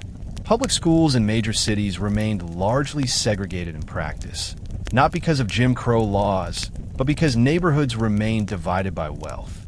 New technology reshaped how activists communicated. In the 1950s and 1960s, civil rights planning required extensive travel, secret meetings, church networks, and coordinated printed flyers. In the 2000s, organizers could spread information instantly through email, websites, and message boards. This digital landscape opened room for broader participation. Young people who had never attended a rally physically could now support petitions, share information, and engage in virtual strategy discussions. At the same time, technology created new threats. Misinformation campaigns, government surveillance of online spaces, and social media narratives designed to divide communities. During this period, the national political climate appeared contradictory. On the one hand, growing diversity reshaped national culture. Immigrants from Africa, the Caribbean, Asia, and Latin America contributed to a more multicultural landscape, reshaping American identity. On the other hand, hate groups found digital spaces to reorganize. White supremacist groups, once forced into remote rural areas and secret meetings, now use the internet to recruit members across the country. Digital hate propaganda targeted vulnerable young people through conspiracy theories, historical revision, and fear-based narratives. For African Americans, everyday life still reflected unresolved contradictions. The Voting Rights Act had opened the ballot box, but voter suppression resurfaced in subtler forms, reducing polling locations in black neighborhoods, purging voter rolls, restricting early voting hours, and introducing identification requirements that disproportionately harmed students, elderly voters, and low-income communities. This strategy revealed how racism had mutated into bureaucratic form. Instead of literacy tests, modern laws relied on paperwork and procedural complexity to accomplish similar outcomes. These demographic and political shifts set the stage for monumental change. In 2008, Barack Obama won the presidency, becoming the first African-American president in U.S. history. Many Americans viewed his election as the culmination of the civil rights movement's dream. Crowds celebrated openly in cities like Chicago, Washington, Atlanta, and New York. Elderly African Americans who once survived Jim Crow cried openly on live television, reflecting on how unimaginable such a moment once was. The symbolism was enormous. A black man now held the office once restricted to white elites. But beneath celebration lay deeper questions. Did Obama's election mean racism had ended? Did structural inequality disappear simply because representation reached the White House? Many conservative commentators argued that Obama's victory proved America was now a post-racial nation. But African-American scholars, activists, and everyday citizens warned that symbolism alone could not erase institutional racism. As people soon observed, Obama would face unprecedented levels of disrespect, conspiracy theories about his birth, racial slander campaigns, and legislative obstruction. His presidency revealed a truth. Representation is powerful, but it does not guarantee justice. The modern civil rights era, therefore, began not with the end of struggle, but with the realization that victories must be defended through new methods, and that the fight would continue through technology, law, cultural change, and generational leadership. The Obama era produced profound achievements, including expanded healthcare access, economic recovery programs, and justice reform initiatives. However, rising racial tension revealed how deeply racism remained embedded in American systems. Beginning around 2012, a modern wave of activism formed in response to police killings of African Americans. The death of Trayvon Martin, a 17-year-old shot by neighborhood watch volunteer George Zimmerman sparked outrage. Thank you for staying with us through this long and powerful journey on History Teller YT. Today we learned about the American Civil Rights Movement, not just as history, but as a living struggle that continues shaping the world.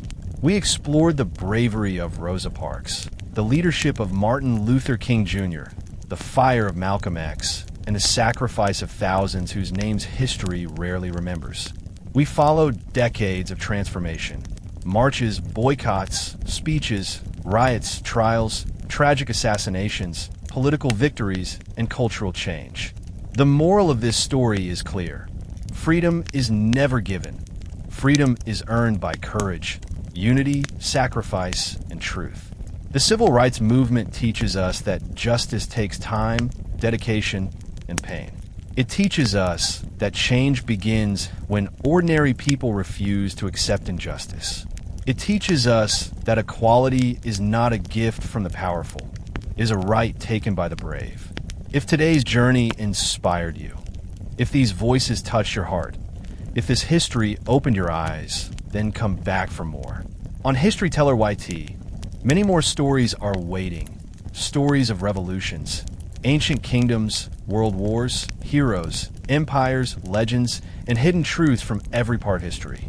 Subscribe, follow, and return again, because history never ends. And on this channel, every story lives forever. Thank you for watching. See you in the next history. Zimmerman was acquitted and millions protested. Although Zimmerman was not a police officer, the case represented a disturbing pattern. Black teenagers were routinely profiled and killed without accountability. Trayvon Martin's death inspired 3 black women, Alicia Garza, Patrisse Cullors, and Opal Tometi, to create a phrase that would soon become a global movement: Black Lives Matter. The slogan began as a social media post, but evolved into a banner for one of the most significant civil rights movements since the 1960s. Black Lives Matter demanded not only justice for individual killings, but also a total re-examination of policing, judicial bias, and systemic inequality. The movement gained new momentum after the 2014 killing of Michael Brown in Ferguson, Missouri. Brown's body lay on the street for hours, fueling public anger. Young activists organized marches, used live streaming technology to share real-time footage of protests, and documented police aggression. The police response, tanks, tear gas, military weapons, looked like warfare. Images of armored vehicles rolling through suburban streets shocked the world. Protesters argued that the police had evolved into militarized forces distinct from the communities they served. Ferguson demonstrated the transformation of civil rights activism. Social media now played a central role, allowing local injustice to gain global attention. Just months later, Eric Garner died in New York after being placed in a banned chokehold by police. His final words, "I can't breathe," echoed through the movement. They became rallying cries at protests, sermons in churches, classroom discussions, and global solidarity messages translated into dozens of languages. The phrase symbolized not only literal suffocation, but the suffocating weight of systemic racism. The cycle continued. Tamir Rice, a 12-year-old playing with a toy gun, was shot within seconds by police in Cleveland. Freddie Gray died while in police custody in Baltimore. Sandra Bland died after an arrest in Texas. Philando Castile was shot during a traffic stop, live-streamed by his girlfriend. These tragedies exposed structural patterns. African Americans were disproportionately stopped, searched, arrested, charged, and killed. Statistical research confirmed racial disparities in every step of law enforcement and judicial process. Black Lives Matter protests spread globally, demanding reforms such as body cameras, civilian review boards, reduced police budgets, mental health response teams, and new community-based safety models. The movement did not claim all police officers were dangerous. Rather, it argued that policing itself required transformation. Just as earlier activists challenged segregated buses in schools, modern activists challenge policing systems rooted in slave patrol history and Jim Crow enforcement. These modern protests revived strategies from the original civil rights movement: mass marches, sit-ins, boycotts, church organizing, college activism, and coalition building.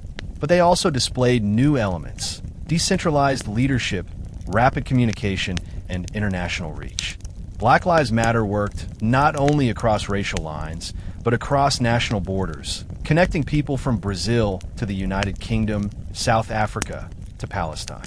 Many conservative voices opposed the movement. Politicians accused activists of being unpatriotic or anti-police. Some media outlets attempted to portray protesters as violent agitators. But studies later showed that more than 93% of BLM protests were peaceful. Still, the narrative of violence persisted, showing how media framing remained tied to old stereotypes. The Obama administration responded with task forces and national listening sessions with police leaders, activists, scholars, and community members. Though significant, progress was limited. Obama himself acknowledged that racial inequality ran deeper than any single presidency could fix. The civil rights struggle had entered a new stage, driven by youth who inherited the victories of the past, but refused to accept ongoing injustice. The 21st century revealed how far the civil rights movement had traveled, and how far it still had to go. Even after Obama's presidency, structural inequality remained embedded in American life. The 2016 presidential election brought dramatic shifts in race relations. Donald Trump's campaign relied heavily on rhetoric that appealed to white grievance, nationalism, and nostalgia for a past many white Americans remembered fondly, but which African Americans remembered as violent, segregated, and oppressive. The administration pushed policies such as harsher immigration controls, reduced civil rights enforcement, and encouragement of police expansion. Meanwhile, hate crimes increased. White supremacist organizations marched openly in Virginia during the 2017 Charlottesville rally, chanting slogans rooted in Nazi and Ku Klux Klan ideology. The presence of torches, Confederate flags, and racist chants shocked Americans who believed overt white supremacy had disappeared. The death of Heather Heyer, killed during the protest, highlighted how modern racism could turn deadly in moments. Despite these tensions, the civil rights movement continued evolving. Public debate intensified around topics such as Confederate monuments. Activists argued that statues honoring slaveholders and segregationists stood as symbols of racial terror, while opponents claimed removing them erased history. Campaigns to remove Confederate monuments succeeded in some cities, reflecting a national reckoning with memory. The most explosive civil rights moment of the modern era occurred in 2020 following the murder of George Floyd in Minneapolis. A police officer knelt on Floyd's neck for 9.5 minutes while cameras recorded the event. Millions watched a man plead, "I can't breathe," echoing Eric Garner's dying words. The killing sparked global demonstrations, the largest protest wave in American history. In all 50 states and dozens of countries, millions marched against police brutality and systemic racism. The protests carried diversity unseen even during the 1960s. Black, white, Latino, Asian American, Native American, Arab American, and European protesters stood side by side. Statues fell. Corporate institutions reversed discriminatory policies. Universities re-examined curriculum.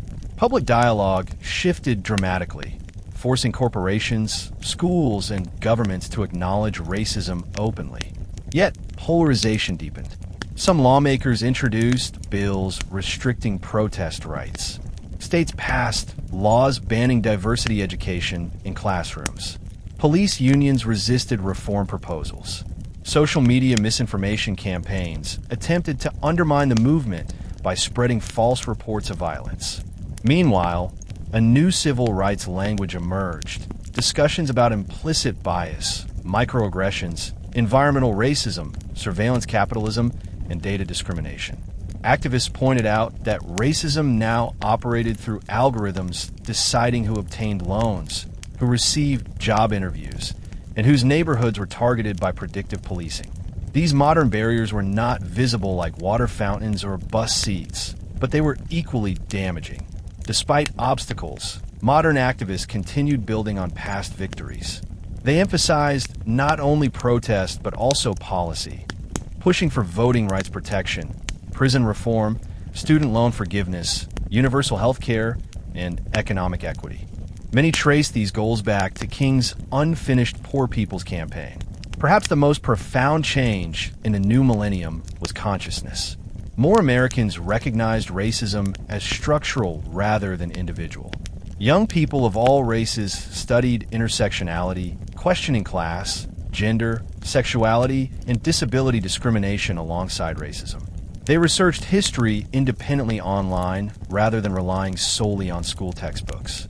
The civil rights movement had entered a cultural renaissance, far beyond the original church-centered activism.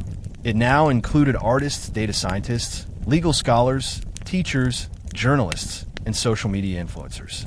Yet at its core, the movement remained driven by the same ideals spoken by King, Parks, Malcolm, and countless unnamed foot soldiers: dignity, justice, equality, and hope. The 2020s began as one of the most turbulent eras in recent American history, marked by a global pandemic, mass unemployment, racial upheaval, and bitter political division. The civil rights movement, though no longer concentrated around a single leader or central organization, remained intensely active. One of the biggest battlegrounds of the decade quickly became voting rights.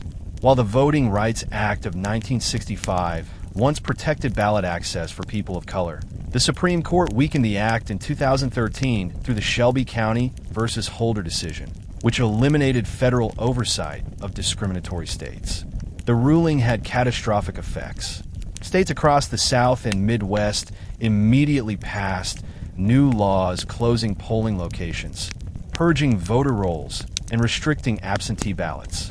These laws disproportionately affected African American, Latino, Native American, and poor white voters. In Georgia, for example, polling closures in black neighborhoods meant voters waited up to 10 hours in line, standing in extreme heat. In Texas, state leaders banned drive-through voting even during the pandemic, making it harder for disabled and elderly voters to cast ballots.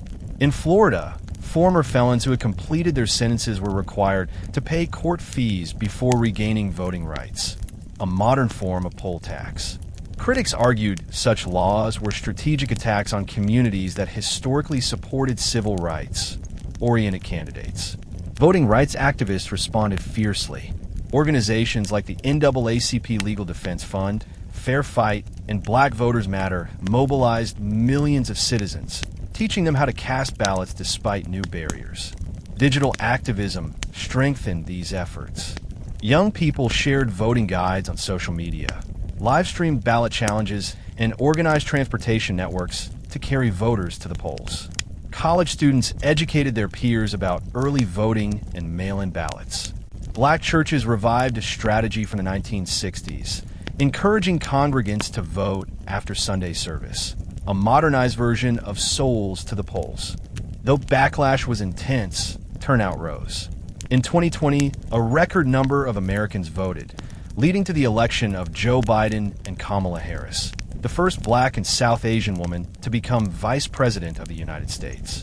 Harris's inauguration represented another historic milestone in a movement defined by broken barriers. However, the backlash intensified. Many state legislatures refused to accept the results of the 2020 election, accusing cities with large black populations of fraud. No evidence supported these claims, yet millions believed them. The narrative resembled earlier patterns from Reconstruction, when black voting power triggered violent white resistance. In some states, legislators passed laws allowing partisan bodies to overturn county-level election results. Civil rights lawyers warned that democracy itself was at risk. Without voting rights, all other rights could erode. Yet, hope remained. Civil rights education surged. Young Americans began studying topics once ignored: gerrymandering, voter suppression, redistricting, and citizenship law. College students hosted teach-ins resembling the freedom schools of the 1960s.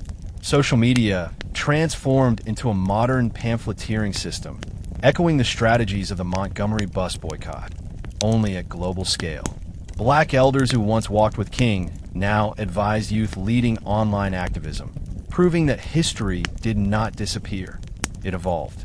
The result was a renewed commitment to democracy, echoing a truth the movement had always taught.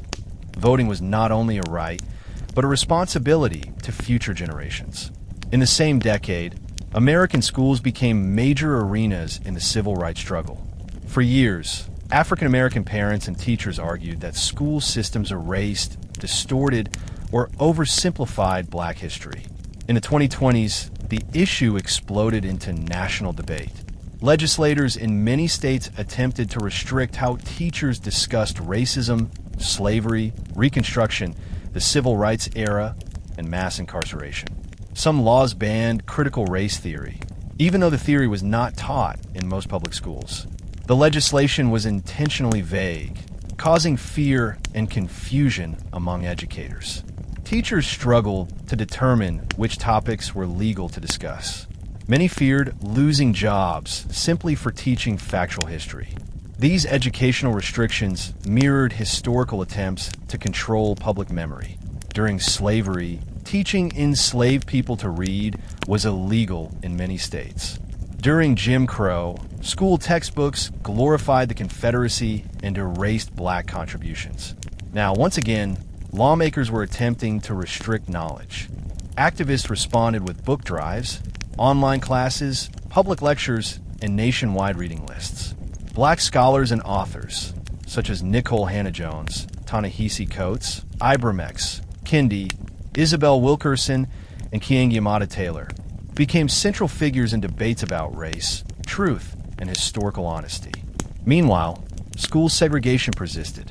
Even though legal segregation ended in 1954, many schools remained racially isolated because of housing patterns, income inequality, and school zoning. In cities like New York, Chicago, and Los Angeles, Black and Latino students attended schools with fewer resources, larger classrooms, and aging buildings. Predominantly white suburban districts enjoyed advanced technology, small classrooms, and extensive extracurricular programs. The funding gap reflected property tax inequality. Wealthy neighborhoods produced wealthier schools.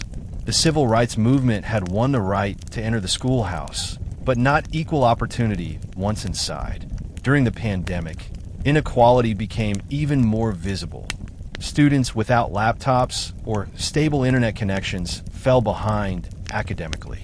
Many African American families lived in overcrowded homes where remote learning was nearly impossible.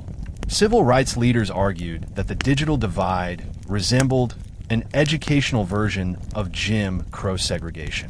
Activists demanded universal broadband, laptop distribution programs, and national curriculum reforms. Yet, positive changes emerged as well. Teachers increasingly incorporated civil rights literature into classrooms. Books about King, Parks, Marshall, Malcolm, and lesser-known heroes like Ella Baker, Fannie Lou Hamer, and Bayard Rustin. Black student unions expanded, providing leadership training and cultural support. Colleges created new African American studies programs, transforming young scholars into historians who challenged dominant narratives. The movement that began in church basements and dusty buses had now entered the intellectual heart of the nation. Outside the classroom, cultural transformation accelerated. Hollywood films like Selma, 12 Years a Slave, Hidden Figures, and Black Panther reshaped mainstream understanding of Black identity. Representation multiplied across media. Newscasters, athletes, authors, and comedians used their platforms to challenge stereotypes. Social media produced global conversations about racial microaggressions, beauty standards, and cultural ownership. Young people reclaimed natural hair pride, wearing braids, locks, fades, and afros in defiance of corporate grooming rules rooted in Eurocentric norms. Laws called the Crown Acts emerged to protect Black hairstyles from workplace discrimination. Modern-day activists understood that civil rights were not limited to voting or housing. They extended into every cultural space where dignity was questioned. The 2020s also saw increasing debate about public safety and criminal justice reform. Decades earlier, activists had challenged police brutality, but now the conversation expanded to include prison abolition, community-based safety initiatives, and reimagined mental health intervention systems. Some activists questioned whether the traditional policing model, rooted historically in slave patrols and Jim Crow enforcement, could ever be reformed. They argued that violence was not accidental, but built into the institution. Others advocated for major restructuring, redistributing police funding to social workers, educators, and public health programs. Political reactions were intense. Some leaders accused reformers of trying to eliminate law enforcement entirely. Campaign messages warned that cities without police would fall into chaos. But these warnings ignored decades of data showing that crime declines when communities receive better education, housing, mental health care, and employment opportunities. Civil rights organizers insisted that safety required access to opportunity, not just punishment. Despite polarization, real change occurred. Several cities experimented with unarmed crisis response teams for mental health emergencies. States passed laws banning chokeholds, requiring body cameras, and limiting qualified immunity. School districts removed police officers and hired counselors instead. These steps did not solve everything, but they showed that reform, once considered impossible, had become mainstream policy discussion. Technology again played a central role. Smartphones recorded police encounters, offering evidence that previously disappeared into official reports. Activists used GPS mapping to identify traffic stop patterns, showing black drivers were disproportionately targeted. Data scientists uncovered digital bias in facial recognition systems, proving algorithms misidentified black faces at alarming rates. These revelations reflected a new truth. Civil rights activism now required scientific literacy, technological expertise, and legal innovation. The decade also brought renewed calls for reparations. Historically, African Americans received no financial compensation for centuries of enslavement, labor exploitation, and forced cultural erasure. Economic studies revealed that the median white family still held many times the wealth of the median black family. Activists argued that without repairing this foundational inequality, America could never achieve racial justice. Reparations proposals range from direct payments to investment funds for housing, education, and business development in black communities. Debate intensified at universities, in Congress, and within the general public. Though politically divisive, reparations no longer existed only at the margins of conversation. It had become a core civil rights question.